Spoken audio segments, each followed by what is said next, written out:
Los Angeles Kings versus the Edmonton Oilers. This was by far the best game of yesterday's first day of the playoffs. And what a great competition battle between these two teams. You have the young hotshot Kings and the explosive offense in the Edmonton Oilers. The Kings stole game one. Yeah. The Kings, for the most part, they had more energy, and I felt like they made better adjustments than the Oilers. But here's where I give the Oilers a lot of credit. They showed a lot of heart. They showed toughness. They were down 2-0 in the first period, but Connor McDavid and the rest of the gang said, nope, we're not going out like that. Connor McDavid scored. Oilers also scored on 2 power plays. But the biggest highlight, or I should say the headline in Edmonton is Mike Smith. Okay. A costly mistake cost them game one. But he owned up to it. He said in the post game, mistakes can happen in the postseason, but that was a dangerous mistake. What's your thought? And I had to agree with you. Yeah, mistakes happen, but there's only so many mistakes that you can make in the playoffs, especially in the playoff series.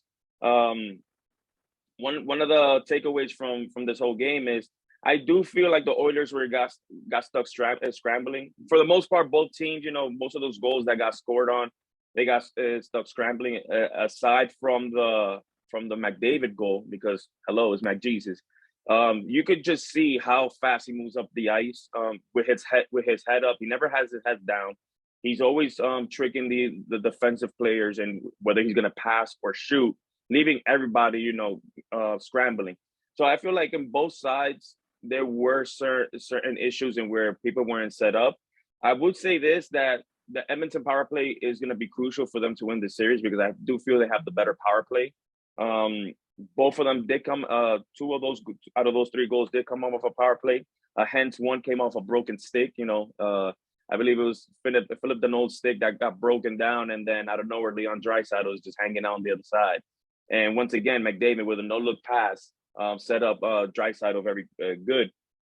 One of the key things also, Jonathan Quick impressing the hell out of me. Due to his age, you would think that he would have some trouble on net, but this guy made some key saves, man. Like, it's that veteranship goaltending that the Kings have that is keeping them up there. I truly believe Philip Danault has been a great acquisition for the LA Kings. Kempe is showing out. Iafallo has been showing out. And I do believe this is going to be a neck-and-neck series with the Oilers still going over. But the goaltending does have to be better as far as, decision-making for Mike Smith, because Mike Smith was doing a good job in the first couple minutes of the first. And then that's when everything throughout the whole game just started more like a scrambling, like people weren't trying to find – there weren't a lot of players in their defensive positions and where they needed to be. But, yes, I truly believe that Edmonton power play will be crucial in this series in order for them to advance. Yes, goaltending will be crucial for both teams. And but what about Trevor Moore? I mean, the man had 3 points in game one, scored a goal, and then picked up 2 key assists. So he was a huge focal point for the Kings in yesterday's victory. And yeah, I mean, those lines are still, those people are the ones who are in those positions of the top power play and the top PK. They're gonna put in the work. Trevor Moore, yes, he has a great year. Adrian Kempe as well, like I've therefore mentioned, he's also been a good